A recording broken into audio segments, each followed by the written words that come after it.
Hi, everyone. I'm Alistair Stevens from Point North Media, and this is a special festive one-shot discussion of Charles Dickens' immortal Christmas tale, A Christmas Carol. I have been looking forward to this discussion for literally months now. I mean, not this discussion in particular, because I wasn't sure that I was going to do a one-shot discussion of A Christmas Carol, but I knew that at some point I was going to talk about this book. I was going to talk about this wonderful story. I was going to talk about Dickens' brilliant and crystalline and wry and worldly prose. And now it's here. I'm so glad to have this opportunity to talk about A Christmas Carol with you all here on the very brink of Christmas. Not quite the eve of Christmas. I mean, that would be hyperbolic to suggest, but the brink of Christmas. Here we are 5 days out from Christmas Day 2017. And this feels like as good a time as any to charge our glasses, to fill our souls with festive cheer, and talk about what is, with no exaggeration, one of my favorite books in the Western canon. This is, and I'm aware that this may be somewhat unorthodox, I'm aware that this may be somewhat unusual, but this is hands down my favorite piece of Dickens' work. And I am a considerable fan of Dickens' work. I am a huge fan of many of his novels. The sprawling, serialized approach that Dickens takes to his work has always inspired me. It has spoken to me in much the same way as comic books and long-running TV shows do. The expansion of a singular fictional world as you move through his stories is absolutely enchanting, and yet, nothing engages my imagination. Nothing enchants me so as A Christmas Carol. So I'm very much looking forward to this discussion this evening. It is great to have you all here with me. Angela and Heroes and Bards and Rayla Lynn and Becca is here. It is great to have you all with me here for the last one shot of 2017. If you support Point North Media at the $20 a level or higher over on patreon.com/PointNorthMedia, then you get to choose a subject for a one shot. And I freely admit I have been somewhat lax in scheduling those one shots because the one shots have been fitted around the rest of my schedule through 2017. And I'm very glad to say that in 2018, all of that is going to change. So if you support me over on Patreon at that level, then check your messages over the course of the next few days, because I'm going to begin scheduling the 2018 one-shots pretty much now. I want to have at least the first 3 or 4 months of one-shots lined up before the end of this year. So stay tuned for more information about what we're going to cover in 2018. The one-shots have been, over the course of this year, just a really fun experimental platform. These little 1 hour lectures give me a chance to delve into topics that couldn't sustain an ongoing podcast, or for which I just simply don't have time, even if they could sustain an ongoing podcast. So it's been great to cover all of these myriad texts and titles over the course of the year. And as I say, to wrap it up with A Christmas Carol, I can't think of a better way of ushering in the festive period.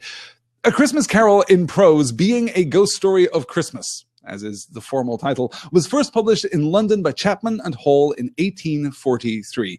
At this time, there were three major social trends changing the way the Victorian England regarded Christmas. The rapid pace of technological change was challenging the existing power structures and orthodoxies, leading to a new theological frontier of evangelism and restructuring on the one hand, as well as the simultaneous rise of spiritualism and the Victorian fascination with the occult.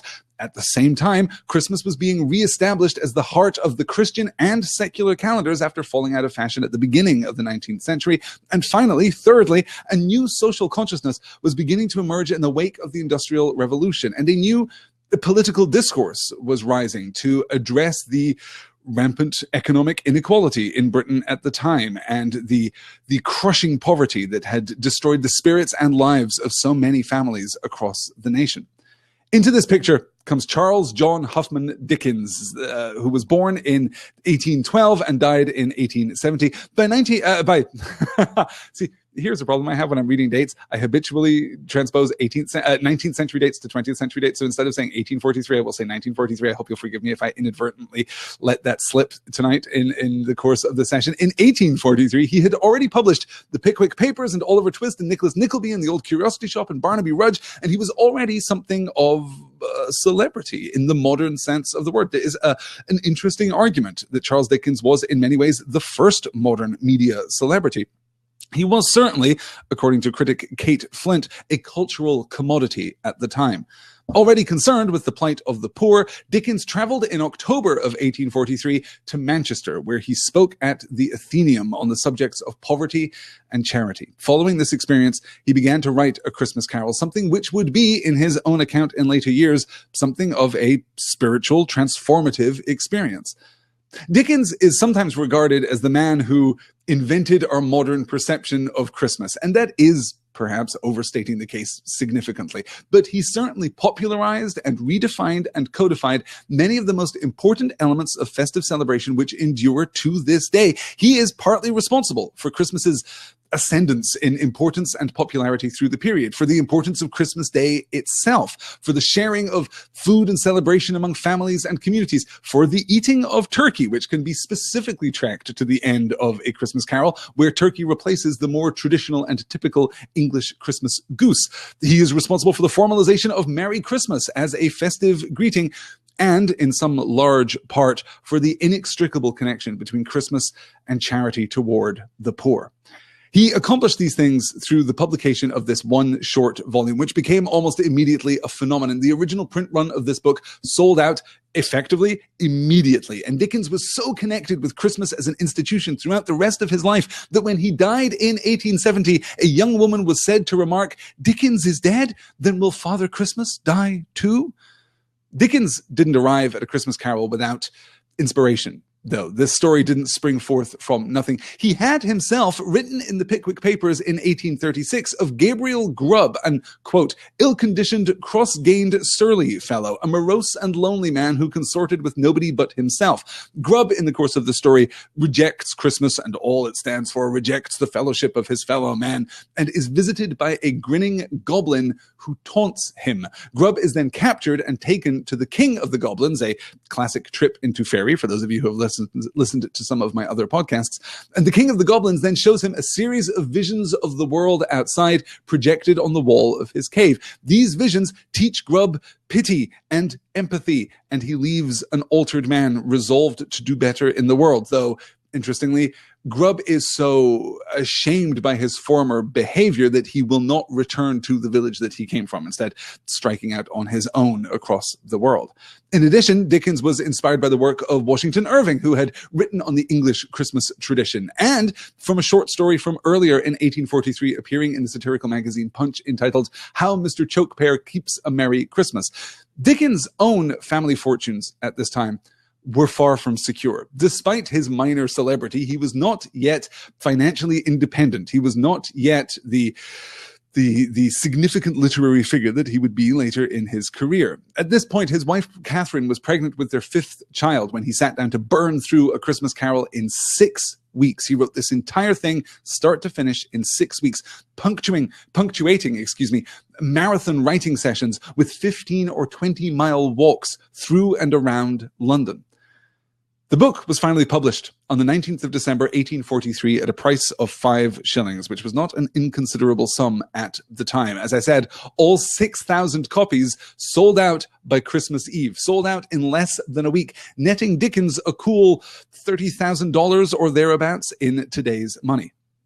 The book was a hit and continued to sell. By 1849, too busy with other projects, specifically David Copperfield at that point, too busy with other projects to write another Christmas story, Dickens decided that he could still advocate for charity and for goodness and for celebration by performing public readings of A Christmas Carol. He began in Birmingham, and between 1849 and 1870, he gave almost 150 public readings of an abridged version of this text.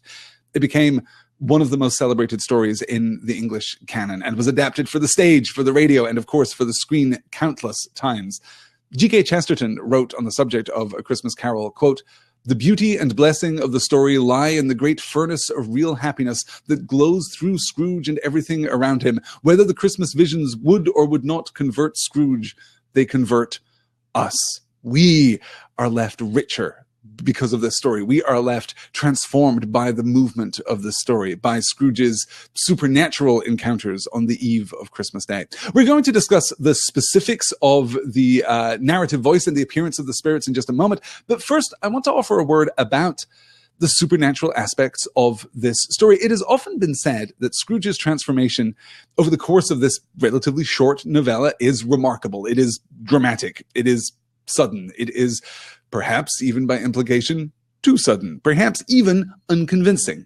That is the reason, I think, for the second aspect of the story. Because as much as this is a tale of Victorian Christmas, and it is absolutely a tale of Victorian Christmas, it is also a classic Victorian ghost story, by which, of course, I mean that it connects back to the oldest traditions of the fable, the story which elevates the naturalistic world into something fantastical in order to communicate a moral or philosophical point. That is as much at the heart of A Christmas Carol as any other element can be said to be at the heart of this book. The story might work without the ghosts, with Scrooge experiencing the truth of the hardships of the world, of rampant poverty, of inequality, of fear and oppression, and all of these terrible things. He might experience these things firsthand and be convinced, might be directly transformed by them. But the presence of the supernatural aspect, in addition to making the story, I think, simply more compelling, in addition to offering a fascinating contrast, a beautiful juxtaposition of the fragile brightness of the festive season with that bittersweet darkness of the climatic season, I suppose, with the darkness of this time of year, allows us to heighten and exaggerate the influence over Scrooge's character. It is utterly fascinating. Would the story work without the spirits? Perhaps. But we would have to, I think, go a lot further in order to accomplish the same end. And in that expansion, we would lose some of the pith, some of the focus here would be lost in that transition. So a quick gloss of the story. Let me see here as I check the Crowdcast chat. You all are coming along. Yes, Rayla Lynn is saying, did you guys hear there's a Dickens Christmas movie out, The Man Who Invented Christmas? Yes, The Man Who Invented Christmas is a phrase that has been connected to Dickens for several years now. There was a story in an English newspaper back in the early 2000s, I believe, that if not coined that term, at least codified that term. There's certainly been a reappraisal of Dickens' contribution to the modern traditions of Christmas in that time. I'm very interested in that movie. Dickens was, of course, a fascinating man, and there have been many, touring performances of a Dickensian reading of A Christmas Carol, the Christmas Carol one-man show that has been popularized by several actors over the course of the last 20 or 30 years, I guess.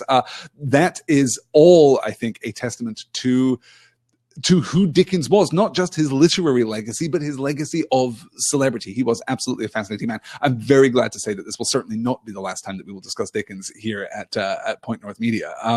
Good. Angela says too, I always loved and was intrigued by the Ghost of Christmas Future horror roots inside me. We mustn't overlook how genuinely unsettling and even frightening this story is, or the story can be. It is properly otherworldly. There wasn't yet a literary tradition of softening the edges of horror, softening the edges of the supernatural to more comfortably fit inside of a naturalistic frame. We weren't yet hybridizing, consciously, specifically hybridizing fantastical fiction and naturalistic fiction into what we would now call magical realism. That just wasn't happening at the time. So the intrusion of the spirits, the intrusion of the supernatural in general, from the door knocker all the way to, the representations of ignorance and want, which we'll discuss in just a little bit. These intrusions into Scrooge's life are not in any way either softened to fit the naturalistic frame, nor is Scrooge's naturalistic frame expanded to encompass these fantastical elements. There is a hard dividing line between the two. We enter into the fantastical realm and then we emerge from it again. And there is never, there is in fact direct textual evidence which states outright that Scrooge is never bothered by spirits again. This is just a one-shot thing, which does tie back more to this notion of the fable, like the oldest kind of moral storytelling that we saw. So a quick gloss of the story, and then we'll get into some of these specifics. Oh, Angela's also commenting. She says, I was happy to discover that I had already bought it on Audible. Search on Audible showed a Jim Dale and Tim Curry version too. The Tim Curry version is extraordinary. It is so extraordinarily good. There are perhaps, and maybe this would be a good time to nod toward all the many adaptations of A Christmas Carol, which I was originally tempted to include as a part of this discussion. I wanted to talk a little about A Muppet Christmas Carol. I wanted to talk a little about the Bill Murray movie Scrooged. I wanted to talk a little about, all the various adaptations of Patrick Stewart, and talk about, so many wonderful actors have given their talents to this story over the course of the years that I wanted to kind of touch on all of them. But then I remembered we're going to have Christmas again next year. And Christmas next year would actually be a perfect time to talk about A Muppet Christmas Carol, or talk about Scrooge, or talk about one of these many adaptations of A Christmas Carol. So this year, I'm going to keep my focus just on the text. Next year, perhaps we'll talk about Muppets. That seems like a good thing. I do love A Muppet Christmas Carol. I do think it is probably fair to say that A Christmas Carol may have more successful adaptations than any other text that I can think of in the English language, at least more consistently enjoyable adaptations. Certainly there are myriad adaptations of, every single one of Shakespeare's plays, for example, but many of those are not great, it turns out. And A Christmas Carol, for all that it has been adapted again and again and again and again, has generally been adapted very, very well. I like most every version of A Christmas Carol that I have seen over the years. And partly, I think that is a function of the story itself. I think this is simply a very adaptable story. It has a tremendously clean 3 or 5 act structure, depending on how you divide the story. But it is enormously clean. It is enormously compelling. It is very brief, which makes it perfect for adaptation to movies, for example, because you don't actually have to cut or compress all that much to make this. I think it's a 3-hour reading. I think it takes between 3 and 3.5 hours to read this entire novella start to finish. So compressing that into a 2-hour movie is actually fairly straightforward compared to the usual challenge of adapting a longer novel into a movie-length presentation. So you get to preserve more of the original intent and more of the original structure. It is itself inherently cinematic. But there is one thing that is always lost in adaptations of A Christmas Carol that is at least preserved in audiobook versions, that is at least preserved in straight readings of this text. And that is the brilliant narrative voice. We're going to talk a little about that in just a moment. On the very first slide, in fact, we're going to talk about the narrative voice and how Dickens welcomes the reader into this story and manages to create a fascinating frame around the fictional world that is unlike any other fictional frame that I think we've studied over the course of the last year or more together here at Point North Media. So I wanted to give a quick gloss of the story, then we'll get into those specifics. The story is split into 5 staves, arguably 5 acts.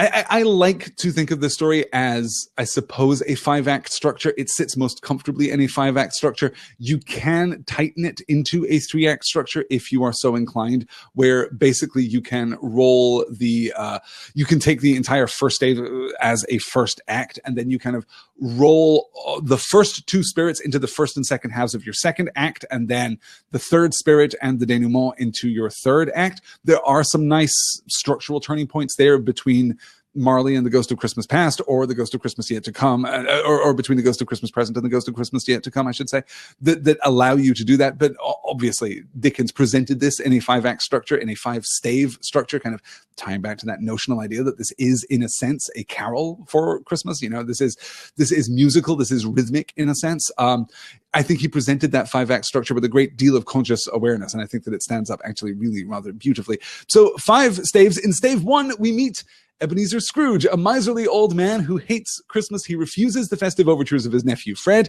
turns away men who are seeking charitable donations for the poor, and only reluctantly allows his clerk, Bob Cratchit, to take Christmas Day off work to spend with his family. Returning home, he is visited by the ghost of his former partner, one Jacob Marley, who warns him that he too will be bound by chains and lockboxes forged of greed. In order to escape this fate, Marley will send 3 spirits to help Scrooge change his ways. In stave 2, we meet the ghost of Christmas Past, who takes Scrooge back to his childhood, reminding him of a time when he was more innocent and open-hearted and hopeful. We see his school days very briefly. Then we see his time with Mr. Fezziwig, his first employer, and the father of Scrooge's fiancée, Belle, whom he neglects in order to focus on business. Finally, they catch up with Belle, who is now happy with her family on Christmas Eve. In stave 3, the Ghost of Christmas Present takes us on a tour of Christmas in England in 1843. This is absolutely a contemporary account, including a lighthouse and a miner's cottage and Fred's party, and most notably, of course, the home of Bob Cratchit. The spirit then shows Scrooge, the spirit actually, prior to this, tells Scrooge that Cratchit's son Tiny Tim will soon be dead, and then shows Scrooge the children hiding under his cloak. Ignorance and want. More on that in just a moment. In Stave 4, The Ghost of Christmas Yet to Come shows Scrooge the funeral of an unpopular man who, of course, is Scrooge himself. Scrooge promises that he will change his ways and awakens into Stave 5, where he discovers that these misadventures occurred all in the span of a single night, and there is still hope. He sends a turkey to the Cratchit home and changes his ways, living happily ever after. Becca says, the Belle part kills me. Lost love is just so sad. It is just so sad. I couldn't pull a slide from the Belle part tonight, but that is, I think, a barometer for the quality of an adaptation. I think if the adaptation understands Belle and understands that relationship and can draw forth the poignancy of that relationship, then the adaptation understands the story and is doing a beautiful job. I think all too often we skate past that, and that leads to thinner adaptations, though they themselves can also be enjoyable. Let's see. Oh, Nikki is saying, A Christmas Carol, new comfy PJs and a cup of warm cocoa. I think that sounds like a great night. Doesn't that sound good? Yes. Angela's also observing that Muppets make everything better. And that's Michael Caine too, right? Yes, it absolutely is Michael Caine. And one of the astonishing things about A Muppet Christmas Carol is that it is a much more faithful adaptation than you might expect. Certainly more faithful than you might expect the Muppets to give you. Yes, it's extremely, extremely good. Good. Oh, and Rayla Lynn says, I make a motion to visit A Christmas Carol adaptations every year. Wow, that's great. Yes. I like that idea very much. I think that might be just our Point North tradition here. I think we may just spend every Christmas talking about some adaptation or other of A Christmas Carol. All right. With all of that said, let's get to our actual slides here tonight. I have pulled more slides from this text than I usually pull for a one-shot, just because Dickens' prose is so utterly beautiful, and because, quite frankly, I like reading it aloud. Here we go. This is the very beginning of the story. Marley was dead to begin with. There was no doubt whatever about that. The register of his burial was signed by the clergyman, the clerk, the undertaker, and the chief mourner. Scrooge signed it, and Scrooge's name was good upon change for anything he chose to put his hand to. Old Marley was as dead as a doornail. Mind, I don't mean to say that I know of my own knowledge what there is particularly dead about a doornail. I might have been inclined myself to regard a coffin nail as the deadest piece of ironmongery in the trade, but the wisdom of our ancestors is in the simile, and my unhallowed hands shall not disturb it, or the country's done for. You will therefore permit me to repeat emphatically that Marley was as dead as a doornail. Scrooge knew he was dead? Of course he did. How could it be otherwise? Scrooge and he were partners for I don't know how many years. Scrooge was his sole executor, his sole administrator, his sole assign, his sole residuary legatee, his sole friend and sole mourner. And even Scrooge was not so dreadfully cut up by the sad event, but that he was an excellent man of business on the very day of the funeral, and solemnized it with an undoubted bargain. This is, for my money, as good as anything that has ever been written in the English language. I love how playful it is. We don't often think of Dickens specifically as the, well, not even necessarily the originator of this kind of wry and snarky British novelistic wit, but here you can see how much Dickens influenced writers that came after him, writers like P.G. Wodehouse and writers like Douglas Adams, writers like Terry Pratchett. This is extremely self-aware. It is also riotously conversational. To establish right at the beginning this important and fundamental notion, and the narrator circles back in a moment to say, hey, the reason that I am establishing Marley's dead state at this point is that if you don't understand that, then nothing that follows after will be impressive. Nothing that comes next is going to be cool if you don't already know that he's dead. So first off, let us stipulate for the record, Marley is dead. Marley was dead to begin with. There was no doubt whatever about that. The register of his burial was signed by the clergyman, the clerk, the undertaker, and the chief mourner. We are already into this kind of bureaucratic excess, which will be very familiar to anyone who just completed the Point North Book Club, the patron-exclusive Point North Book Club with me on Hitchhiker's Guide to the Galaxy by Douglas Adams. This is exactly the kind of serial delivery of detail that we get from Adams in his work, because it is also somewhat satirical. It is also poking fun at British bureaucracy and the British inclination, the specifically, I guess at this point, English inclination toward bureaucracy. Scrooge signed it, and Scrooge's name was good upon change for anything he chose to put his hand to. Old Marley was as dead as a doornail. Boom, that's it. That's your first paragraph right there. Jacob Marley is dead. And then the narrator does something which is so beautiful, so ill-advised, so reckless in its ambition. You shouldn't do this if you're writing a book, because doing this well is a high wire act. It is almost impossible to keep a reader hooked if you yourself are expressing doubt and insecurity in the content of your art, in the content of your fiction here. This is backpedaling in fiction is a very risky strategy. But here he does it with such aplomb and with such utter charm that we are carried along by it, and yet it performs a function too within the frame of the story, in that it keeps us separate from the frame of the story. The conversational aspect of this, mind, I don't mean that I know of my own knowledge what there is particularly dead about a doornail. I might have been inclined myself to regard a coffin nail as the deadest piece of ironmongery in the trade, but the wisdom of our ancestors is in the simile, and my unhallowed hand shall not disturb it, or the country's done for.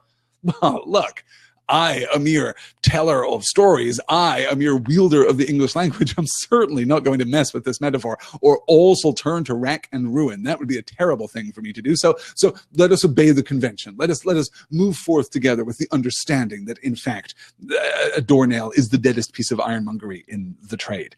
Here, the narrator recasts himself and allies himself with the reader. There is now an open space, an open gulf of clear blue water between the narrator and Scrooge, the narrator and Marley, the narrator and the story. The narrator is now sitting affably, alongside the reader, kind of pulling the reader along, coaxing the reader along. There is a companionable quality to the narration throughout this story, which will break at certain points, and when it breaks, it is all the more chilling because it is so suddenly and conspicuously absent. I absolutely love it. Yes, Karen says, this kind of next level backpedaling bespeaks unmatched self-confidence. Karen, I could not have put it better myself. You are absolutely right. It is masterful, yes, but it is also, I suspect, not something that you would attempt if you had time.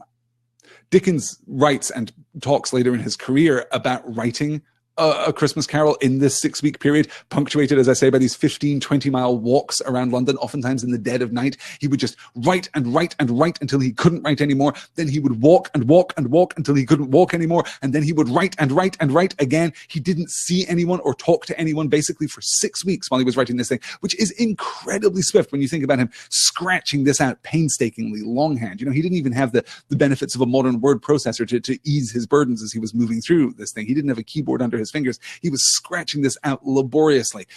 And I wonder if there is something about that somewhat sacred, somewhat mythic, I suppose is a better word, that mythic fugue state writing process that we ascribe to Dickens in this experience that allows you to do things that you would not in a more sober mean even think of attempting. And here it's done perfectly. And then we continue that conversational style, of course, as we move right there into the next paragraph. Scrooge knew he was dead? Of course he did. Oh, a rhetorical question from you, the reader, asking me a question about these characters that you don't know and whom I have barely introduced. Scrooge knew he was dead? Of course he did. How could it be otherwise? What are you even asking me? What is this rhetorical question, dear reader, that you are asking me, the all-knowing narrator, at this point? Of course. But it wasn't quite that simple. Scrooge was his sole executor, his sole administrator, his sole assign, his sole residuary legatee, his sole friend, and sole mourner. The isolation there of Scrooge is a beautiful thing. We get, again, that very, very Douglas Adams list of somewhat redundant and yet in aggregate not at all redundant detail. We don't necessarily need to know that Scrooge was specifically all of these things to Marley. We could say he was just his only friend. He was his sole executor and his sole mourner.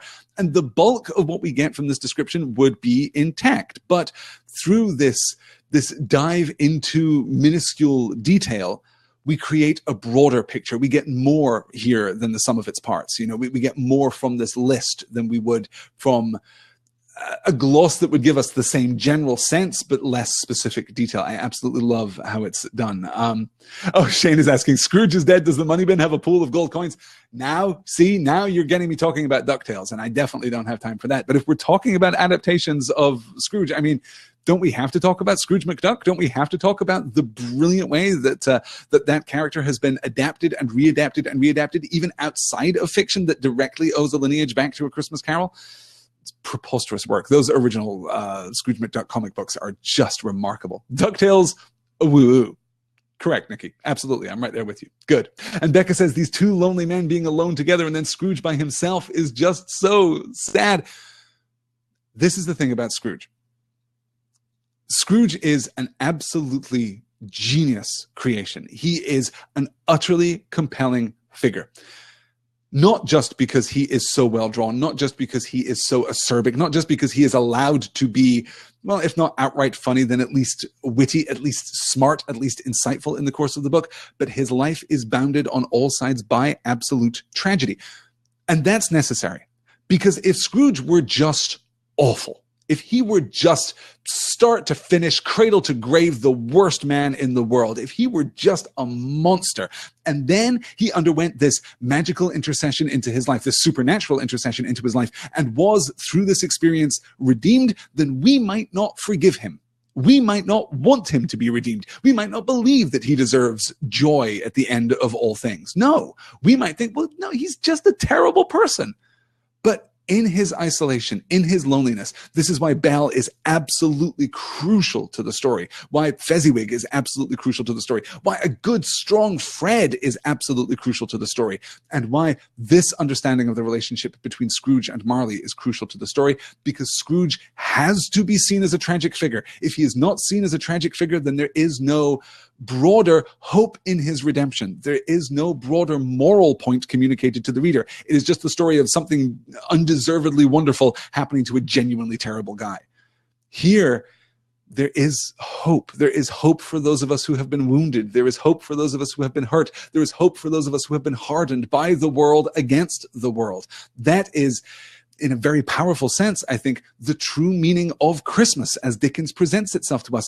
Christmas, this fragile crystalline snowflake of celebration in the coldest time of the year, somehow paradoxically warms us. It melts us. It allows us, each of us, to flow into and around our fellows, to flow into and around our communities, to be enriched by them and to in turn enrich them. That is the lesson that we get from Scrooge, and it is all possible because he is, right from the jump, a tragic figure.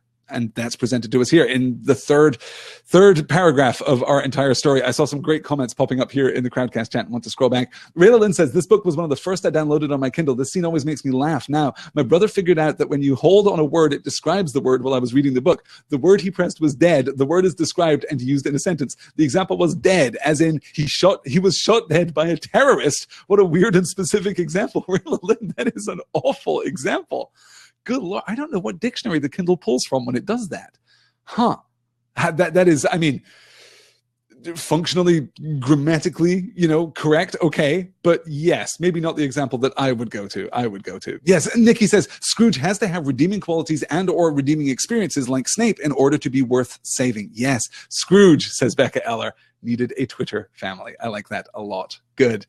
And Karen says, we can all think of characters we don't want to spend time with on the page and do want to do violence to, and Scrooge is not that at all. I think that's, yes, absolutely right. I think it's completely necessary that he be, redeemable in the broadest sense, right? Technically speaking, you can redeem anybody, right? This is obviously one of the breaking points that we get surrounding Snape in the Harry Potter novels. I'm not going to delve into that because I know that some people who are listening to the one-shots perhaps haven't been following along with Dear Mr. Potter and aren't up to date on their Snape lore.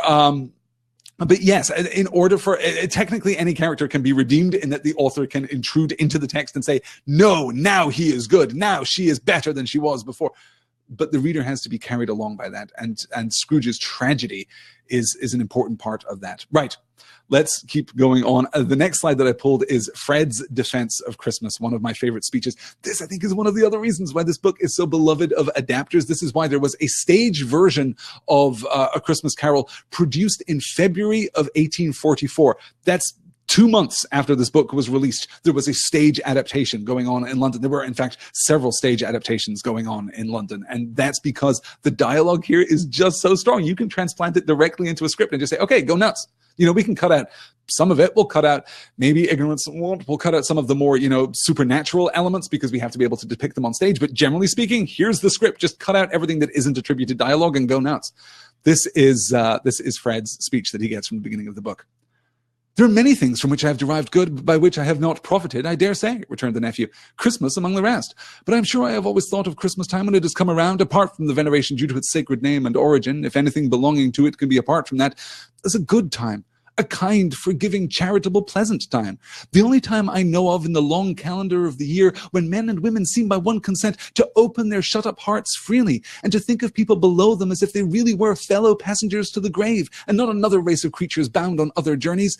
And therefore, uncle, though it has never put a scrap of gold or silver in my pocket, I believe that it has done me good and will do me good, and I say God bless it. Fred is just delightful. I never liked Fred for the longest time. Just looking at adaptations, because Fred is so often handled poorly in adaptations, but reading Fred on the page and believing for the first time, I think that one of my earliest memories of ever seeing A Christmas Carol was in fact seeing a stage adaptation of A Christmas Carol. And in that stage adaptation, which I saw when I was, I don't know, 9 or 10 years old, perhaps, I remember seeing a version of Fred who was snide, who was smarmy, who was making this point about Christmas to get one over on his old Uncle Ebenezer, right? He wasn't sincere. But when you read the book, to me, at least, Fred's aching, shining sincerity and optimism blaze a path through this entire book. I just love Fred so much. And this account of Christmas, he has thought of it as a good time, a kind, forgiving, charitable, pleasant time, the only time I know of in the long calendar of the year when men and women seem by one consent to open their shut-up hearts freely and to think of people below them as if they really were fellow passengers to the grave and not another race of creatures bound on other journeys. This is his notion. It is a kind, forgiving, charitable, pleasant time. These thoughts are all pulled together. Those thoughts are presented all at once. A kind, forgiving, charitable, pleasant time. The only time I know of when we open up our hearts and see other people as being like us. Other people below them, of course, because we're still dealing with the mid-19th century here, and we're still dealing with entrenched social hierarchies in Britain, more entrenched than ever, in fact, in the wake of the Industrial Revolution in some senses. But we're dealing with these entrenched social hierarchies. So when we're saying people below them, that is not actually Fred being snide. That is actually Fred being magnanimous, being condescending, right? He is being condescending in the Tolkienian kingly medieval fashion. He is looking at people who are actually, as awful as this may seem to modern sensibilities, who are actually below him in social class and social order, and looking upon them warmly, recognizing a kinship between them. That's enormously grand of Fred. And I love this description of Christmas, that this is what it is about. It isn't actually about food and fellowship and celebration. It is, as he notes here, but I'm sure I have always thought of Christmas time when it has come around, apart from the veneration due to its sacred name and origin, if anything belonging to it can be apart from that. Oh, parenthetically, birth of Jesus, something, something. Yeah, okay, that over there, absolutely fine. But of course, this is the middle of the 19th century, and Christmas had fallen out of favor. In the early 19th century, Christmas had fallen out of favor because there was some concern about the co-opting of a pagan tradition by Christianity, by Christian tradition, in effect. Not in the, outraged modern, woke version of that, where how dare, imperial Christianity take this pagan ritual and co-opt it as its very own, but rather, of course, the opposite. Oh, should we be celebrating Christmas? Because, there's a lot of weird pagan stuff there. Is it right? Is it good? Are we doing the right thing here? And by the time that Dickens comes along, and Dickens' faith, of course, is also a little complicated. He was Anglican throughout his entire life, but he was also very closely aligned with the Unitarian Church throughout his entire life, but never kind of publicly, never volubly. He was less faithful, I think it's probably fair to say, than many writers, than most people at that time, and certainly far more concerned with matters of blunt and physical and immediate politics than many other people in his social class and social structure at the time. So the separating of Christmas here from the Christian tradition is a very important one. And I talked right at the beginning of tonight's session about the ways in which Christmas's place in both the Christian calendar and the secular calendar was being restored by this time. By the time we get to the middle of the 19th century, Christmas is coming back. It is becoming more fashionable again, but it is becoming more fashionable in these two distinct ways. Yes, it is absolutely a time for the Christian faithful to celebrate the birth of Christ, but also It's just about celebration and charity and fellowship and kindness and forgiveness and all of these virtues which are by no means incompatible with that prior version, but which are not inextricably descended from it.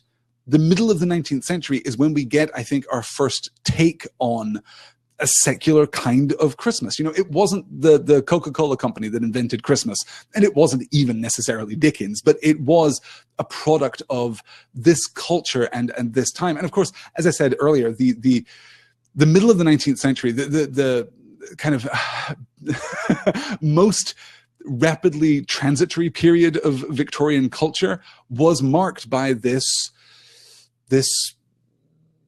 anchorless, kind of rudderless movement of technology and social transformation and political ideology. Everything in the world was changing, and it was changing very, very quickly and very, very suddenly, and no one knew where it was going, and technologies were arising that were changing the shape of the world in just a few short years, and we were, you know, everything was being torn apart or rebuilt or refocused, or the world was in flux. It was in conflict and in anarchy in large part. And that really challenged these notions, these kind of fixed dogmatic ideologies that had defined culture for, well, centuries previously.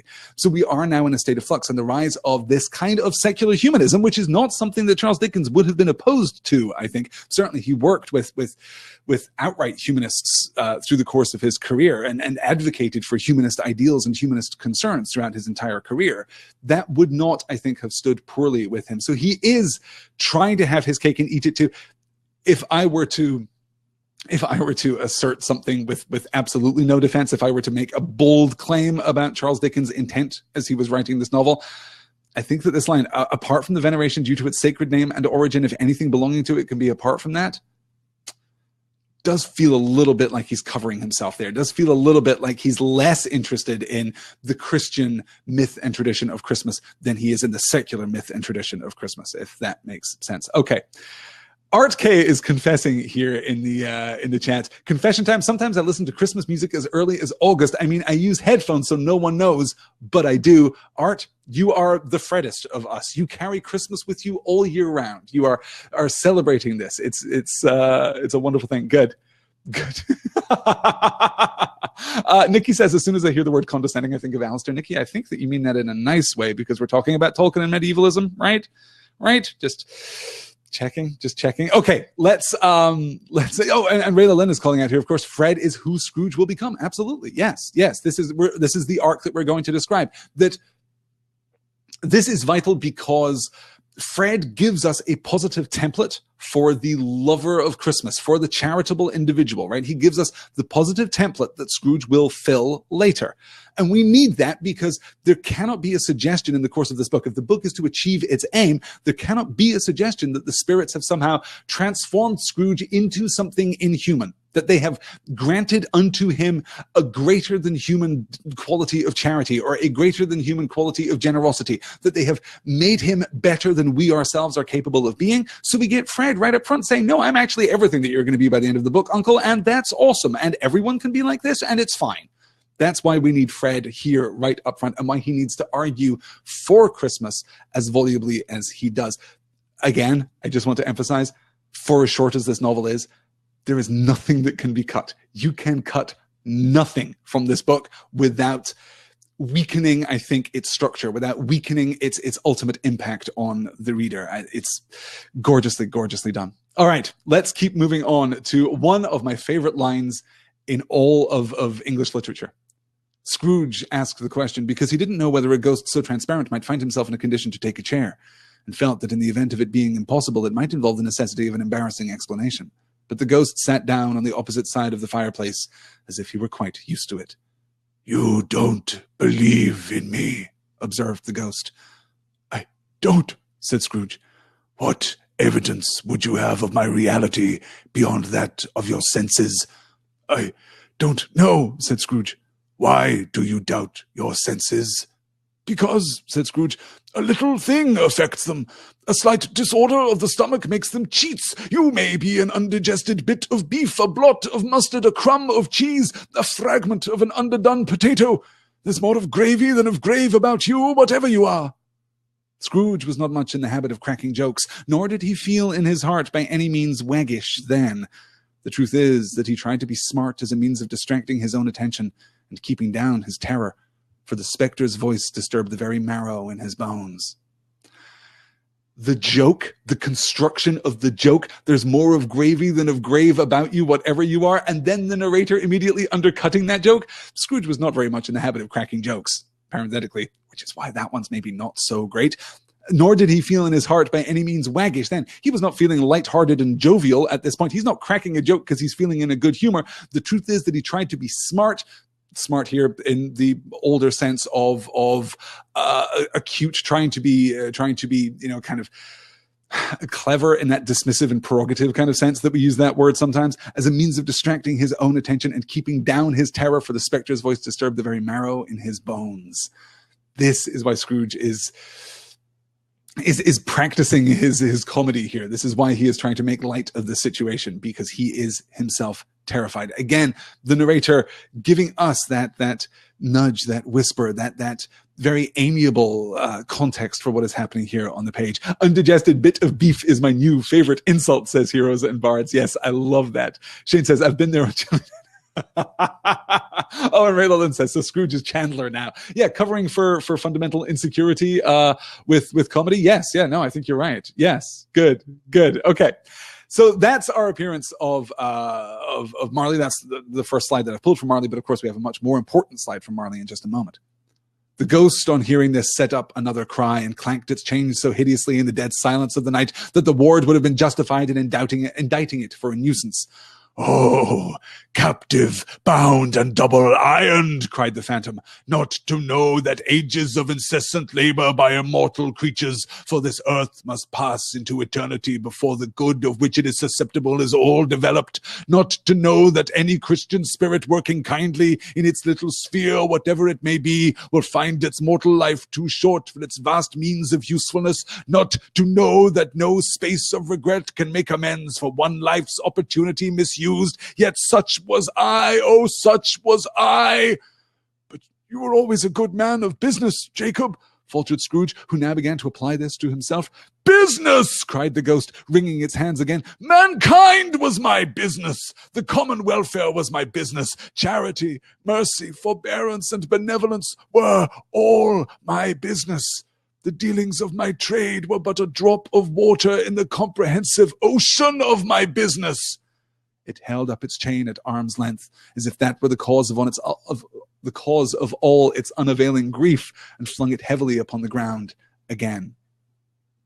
"But you were always a good man of business, Jacob," faltered Scrooge, who now began to apply this to himself. I love that Scrooge is always a step ahead of the game. I love that Scrooge is not dragged through this experience. He is smart. He is shrewd. He draws connections. He understands before Marley ever tells him what it is that Marley's getting at. He understands what it is before the spirits ever point it out to them, what it is that point it out to him, what it is that they are getting at. He begs for relief of knowledge from the ghost of Christmas yet to come, because he doesn't want to know, he doesn't want to have confirmed that thing which he already suspects. He begs to be freed from the tyranny of his intellect right there at the end, because he is himself smart. He draws these connections and doesn't need to have... There are two options. There are two paths available to the writer. The first is to have the protagonist be ignorant, and to have the other characters in the scene, the other characters in the sequence, the other characters in the story offer exposition as if to a child. The second option, the harder option, the Dickensian tightrope option here, is instead to have the protagonist be smart and to push back against, to offer a counter-argument before the argument has even been fully articulated. Here, Marley is wailing at his failings during his life, his opportunities misused. "Yet such was I, oh, such was I. But you were always a good man of business, Jacob. Hey, you know who else is a good man of business? I'm a good man of business. I'm doing just fine. And morally, ethically, philosophically, theologically, we're good. We're fine. Good night, I suppose." But no, Marley here sees it and comes back at him all the harder. It raises the stakes, it raises the intensity, and it is beautifully, beautifully balanced.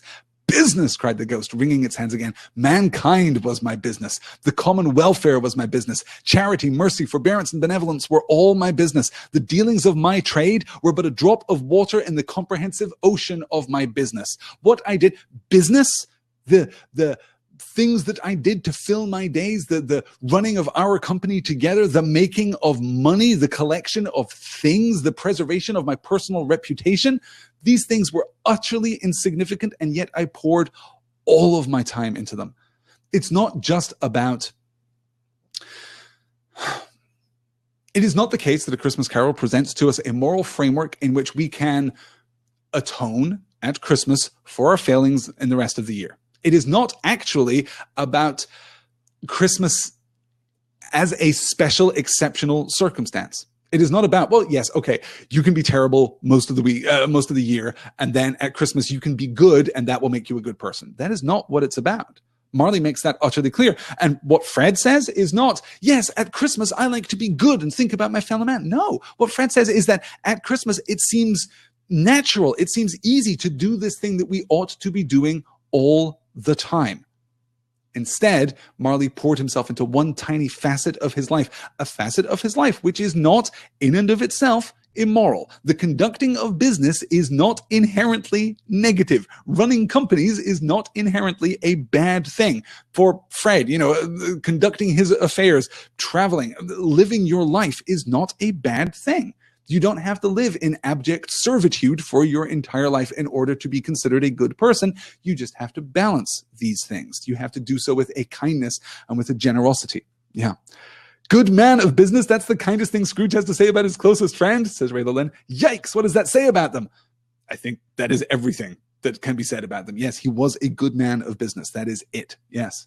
Remember right at that first slide, right at the very beginning of the book, we get the note that Scrooge solemnizes Marley's funeral. He kind of honors Marley best by getting himself an undoubted bargain. He makes a really great business deal on the day of Marley's funeral, which is the best thing that Scrooge could do to honor his departed partner and friend. Yeah. Good. All right. Let me see. Marley is dropping some righteous indignation truth bombs, says Becca Eller. Yeah, the dropping of truth bombs.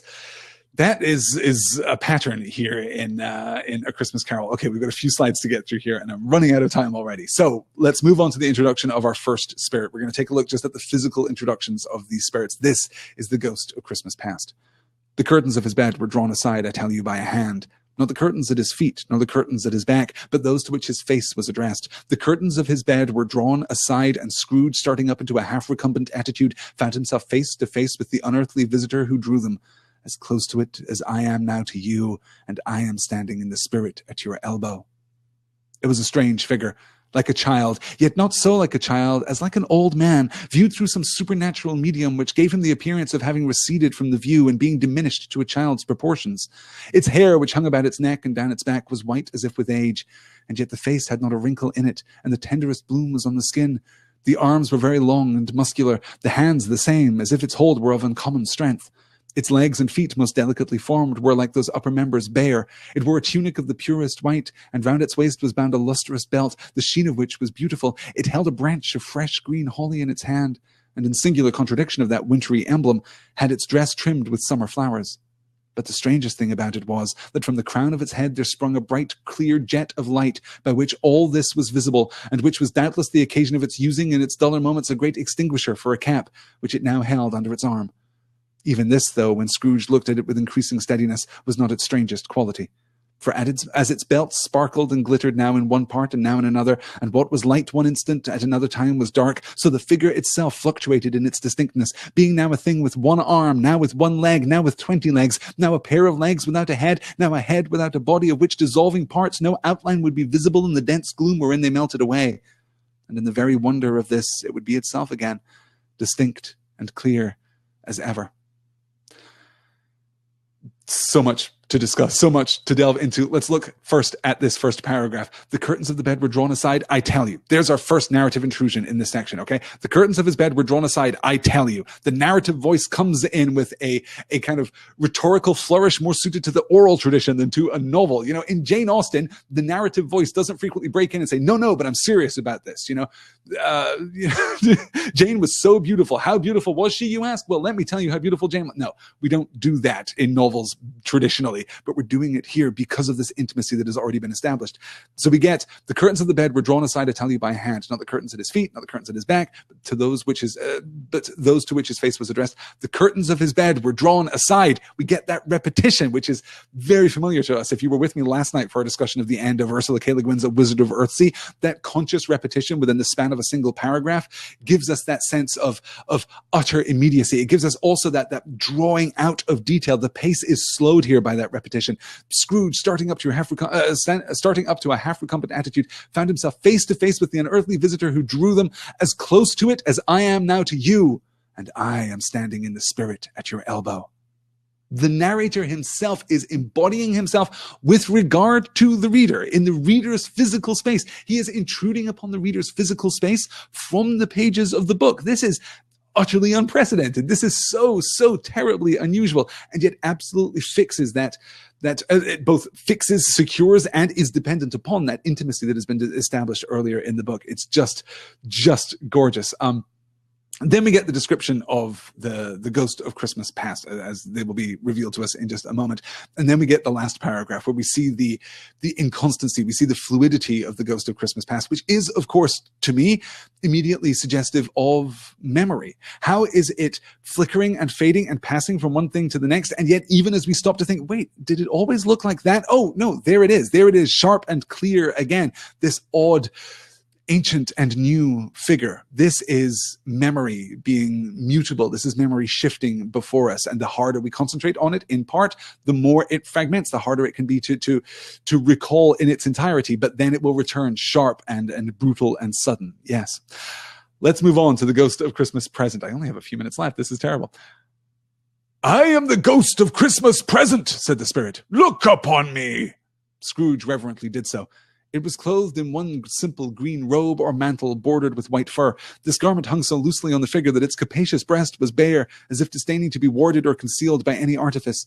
Its feet, observable beneath the ample folds of the garment, were also bare, and on its head it wore no other covering than a holly wreath, set here and there with shining icicles. Its dark brown curls were long and free as its genial face, its sparkling eye, its open hand, its cheery voice, its unconstrained demeanor, and its joyful air. Girded round its middle was an antique scabbard, but no sword was in it, and the ancient sheath was eaten up with rust. You have never seen the like of me before, exclaimed the spirit. Never, Scrooge made answer to it. Have you never walked forth with the younger members of my family? Meaning, for I am very young, my elder brothers born in these later years, pursued the phantom. I don't think I have, said Scrooge. I am afraid I have not. Have you had many brothers, spirit? More than 1,800, said the ghost. So where the ghost of Christmas past is all about memory and all about tradition, and crucially this combination of pagan symbology and Christian symbology. There, we get the child all innocent with the first bloom of youth, but also the old man, also, the bearing of the holly, and of course the summer flowers garlanding his tunic too. So we get pagan and we get Christian, and we get the impermanence of memory too with the ghost of Christmas past. But the ghost of Christmas present, far more simple. It is ebullience. It is joy. It is celebration itself. It is the here and the now of celebration, not the foreboding of future celebrations or the regret, perhaps, or the bittersweet memory of past celebrations. This is that moment of joy. Its dark brown curls were long and free as its genial face, its sparkling eye, its open hand, its cheery voice, its unconstrained demeanor, and its joyful air. All of those elements which we connect with that moment of celebration. If you go to a party and you look at the partygoers, and it's a good party, I should emphasize, you'll see these things: the genial face, sparkling eye, open hand, the giving freely, the generous aspect of celebration, cheery voice, unconstrained demeanor, joyful air. Then we get this tantalizing detail. Girded round its middle was an antique scabbard, but no sword was in it, and the ancient sheath was eaten up with rust. This isn't just joy in this sense of bacchanalian excess. This is the joy that comes after adversity. This is the coming through of the year. We have faced adversity. We have fought our battles, but those burdens have now been set down. Those tasks have now been completed. Our swords are now discarded and our scabbards are rusted because we don't need them anymore. We aren't just celebrating because that is all that we are. We have come through hardship to arrive at this celebration. Is this drawing on the fates, asks Heroes and Bards? Yes, absolutely. I think it is. Absolutely. The most ancient traditions of past, present, and future, right? And of course, hey, past, present, and future gives us triplicate structure, gives us 3-beat structure. We get, all of narrative is basically dependent upon that triplicate structure. I've talked about that in other venues, perhaps, and maybe someday I'll do a whole class just on triplicate structure and narrative, because it is everywhere. It is absolutely everywhere. So that is our Ghost of Christmas Present, and there we move on to, in fact, before we get to this, we'll do ignorance and want. Just I won't read this entire slide because I really am running out of time now, but I will do a quick gloss of this. There were a boy and girl, yellow, meager, ragged, scowling, wolfish, but prostrate too in their humility. Where graceful youth should have filled their features out and touched them with its freshest tints, a stale and shriveled hand like that of age had pinched and twisted them and pulled them into shreds. Where angels might have sat enthroned, devils lurked and glared out menacing. No change, no degradation, no perversion of humanity in any grade through all the mysteries of wonderful creation has monsters half so horrible and dread. Scrooge started back appalled. Having them shown to him in this way, he tried to say they were fine children, but the words choked themselves rather than be parties to a lie of such enormous magnitude. Spirit, are they yours? Scrooge could say no more. They are man's, said the spirit, looking down upon them, and they cling to me, appealing from their fathers. This boy is ignorant. Ignorance, this girl is want. Beware them both, and all of their degree, but most of all beware this boy, for on his brow I see that written which is doom, unless the writing be erased. Deny it, cried the spirit, stretching out his hand toward the city. Slander those who tell it ye. Admit it for your factious purpose, and make it worse, and bide the end. Have they no refuge or resource? Cried Scrooge. Are there no prisons? Said the spirit, turning on him for the last time with his own words. Are there no workhouses? The spirit there casting back at Scrooge his words from the very beginning of the book. Is this a matter for charity? No, this is a matter of public works. Are there no prisons? Are there no workhouses? And note what Dickens does here right at the beginning, too. Boy and girl, yellow, meager, ragged, scowling, wolfish, but prostrate too in their humility, where graceful youth should have filled their features out and touched them with its freshest tints. A stale and shriveled hand like that of age had pinched and twisted them and pulled them into shreds. Okay, so we've got these tiny and gnarled and malnourished children, these children who have been aged out of childhood by adversity and by need and by want. They have been corrupted by this shriveled hand of something like age, not actually age, but just a rampant hunger in every possible form.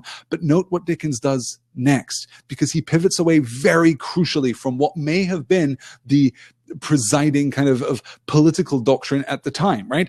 Some people are of lower class and some people are of higher class. The children of the lower classes, well, that is their misfortune. They clearly did something to upset God. They clearly did something to have ended up in that role. There's only so much that we can do for these lower classes, you know. If they'd been good children, if they'd been good and worthy souls, well, then they would have been born into an upper class family or a middle class family and everything would have been all right. But note what Dickens does. Where angels might have sat enthroned, devils lurked and glared out menacing.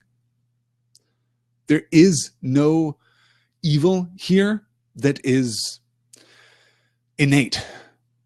Demons have taken up this position where angels might have been. These children had all the potential of any children. These children were capable of anything. But because of ignorance, because of want, because of these no change, no degradation, no perversion of humanity in any grade through all the mysteries of wonderful creation, has monsters half so horrible and dread, right? That if not for their circumstance, angels could have sat enthroned within these children. We could have had wonders. We could have had forces for good.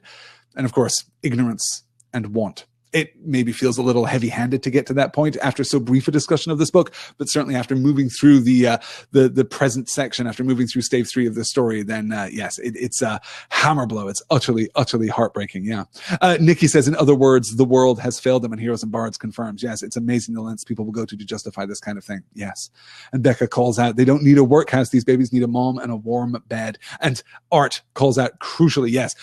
Art says, I think the callback to what Scrooge said at the beginning of the novel to be perfection, Scrooge is starting to realize what his words meant. Absolutely he is. Because Scrooge, calling out for workhouses, calling out for, are there no prisons, are there no workhouses? He is absolutely falling into that hierarchical pattern that really prevented any kind of meaningful political action at this time. This was exactly this in the real world was specifically what Dickens was campaigning against. The poor are our problem. They are like us. They are people like us. They are unfortunate. They aren't weak. They aren't corrupt. They aren't evil. They are unfortunate. They have suffered from the depredations of our society. Our affluence has come at a cost, and it is a cost that these people are paying, and we owe them humanity. We owe them kind of common kinship and common fellowship, particularly at this time of year.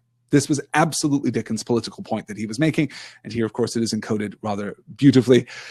Let's move on and get to the good stuff, shall we? The ghost of Christmas future. The phantom slowly, gravely, silently approached. When it came near him, Scrooge bent down upon his knee, for in the very air through which the spirit moved, it seemed to scatter gloom and mystery. It was shrouded in a deep black garment, which concealed its head, its face, its form, and left nothing of it visible save one outstretched hand. But for this, it would have been difficult to detach its figure from the night and separate it from the darkness by which it was surrounded. He felt that it was tall and stately when it came beside him, and that its mysterious presence filled him with a solemn dread.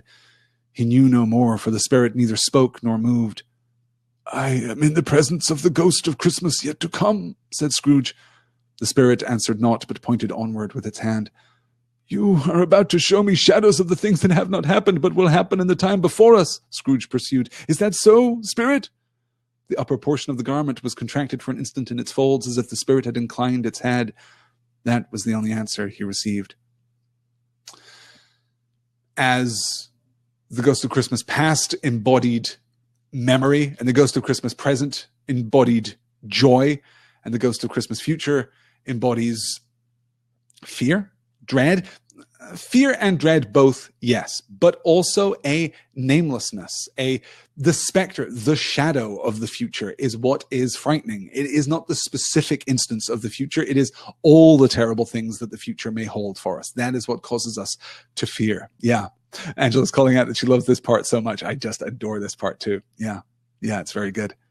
The Black Rider before the Black Riders, says Shane. He should be sniffing. Yeah, Black Rider before the Black Riders, the Dementor before the Dementors. Absolutely. And already, we should say too, Dickens didn't invent this archetype either. The clouded, the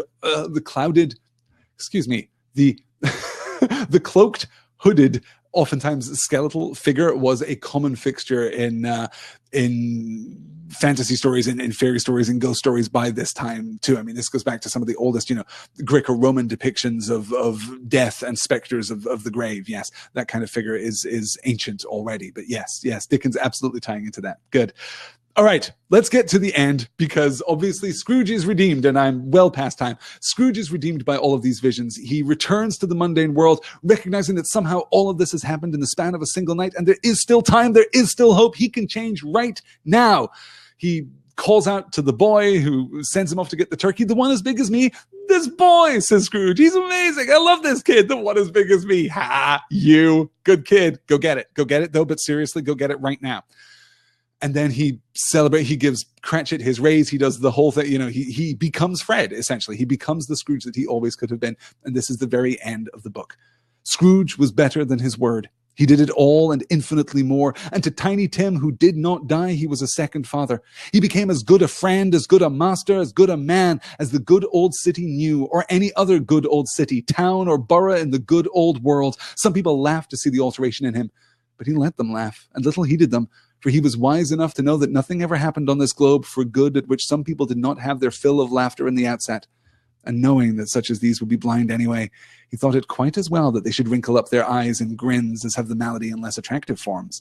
His own heart laughed, and that was quite enough for him. He had no further intercourse with spirits, but lived upon the total abstinence principle ever afterwards. And it was always said of him that he knew how to keep Christmas well. If any man alive possessed the knowledge, may that be truly said of us and all of us. And so, as Tiny Tim observed, God bless us, every one. I love that we take the time for this beat at the end. Scrooge isn't just a good guy. He isn't just, going out into the world and spreading cheer. The world itself, in fact, has not been changed. It has not been changed beyond Scrooge. He is effecting good, of course, right? He has become as good a friend, as good a master, as good a man as the good old city knew, as the whole wide world knew, in fact. He's as good as it gets, and he keeps Christmas faithfully all through the year. But then we take this moment to say, yes, people laughed at him. People laughed at him because people will laugh at sudden change, and people will laugh at anything good in the world at its outbreak, at the outset. And knowing that such as these would be blind anyway, he thought it quite as well that they should wrinkle up their eyes in grins as have the malady in less attractive forms. Why are they blind? Because they can't see the truth. They can't see what Scrooge himself has learned. He himself was blind, but he wasn't blind through grinning and laughter. He hadn't squinted his eyes and thus become insensate to the world. No, he was just grouchy and staring at the ground and staring at his books and staring at what was right in front of his face. He was looking at nothing. He wasn't even laughing. So these people, they're blind. They're ignorant. They're not going to understand anyway. So hey, they might as well be blinded by laughter, right? They might as well be having a good time while they're doing it. It's better than the other maladies which might afflict them. His own heart laughed, and that was quite enough for him. Scrooge is judged by people for this sudden turn of fortune, for this sudden change of heart. He is judged by other people who have not experienced this kindness, this goodness yet. Other people who are not as convinced as he of the value of charity, of the value of Christmas. But it doesn't matter, because he isn't in any way dependent upon their good wishes. He isn't in any way dependent upon what those people think of him. Let them laugh. Because they're blind anyway, they may as well be blind by laughing. I love this completely.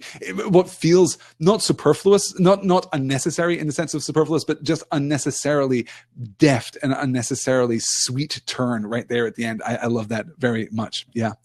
Good. All right. You can change the world by loving people well, says Becca. And hey, I can't imagine a better way of concluding tonight's discussion, you guys. That is it for our discussion of A Christmas Carol. I ran over time. I knew that I would. There was no way that I was going to get through this entire thing in an hour. And I should say, too, that if this has just whetted your appetite for more Dickens, if this has whetted your appetite for more A Christmas Carol, then good news, because I am sitting down this coming weekend to record the entire audiobook. I'm going to be releasing a free, unabridged audio recording of the entire A Christmas Carol that is going to be made available next week. This is from Tuesday the 26th to Saturday the 30th. Is the 30th the Saturday? Now I don't remember what day things happen. Yes, the 26th to the 30th. That's the Tuesday to the Saturday. I will release one stave a day over in the Dear Mr. Potter feed. So if you haven't been listening to my Harry Potter podcast, Dear Mr. Potter, go subscribe to it right now. You can listen to our discussion of A Wizard of Earthsea or the first 3 Harry Potter books. They're all available there now. And then next week, I'll be releasing one stave per day of A Christmas Carol to tide you over, to get you through Christmas. I'm really looking forward to reading it, and I hope that you enjoy listening to it too.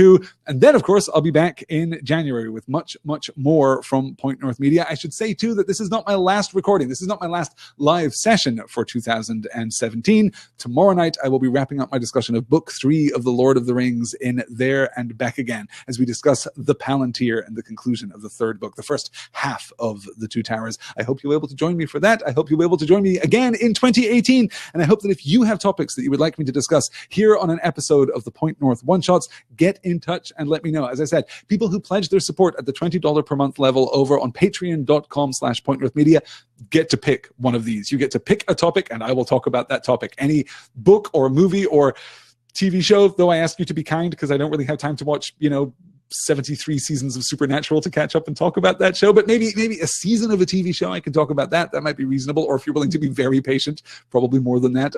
If you're interested in supporting Point North, if you're interested in supporting the creation of independent content on the internet, if you want to just, buy me a bottle of scotch for Christmas, head on over to patreon.com/pointnorthmedia. I thank you all so much for your support. I thank you all so much for your time. And to wrap up this session in the only way that we can, good night, Merry Christmas, and God bless us, everyone. Take care all. Bye.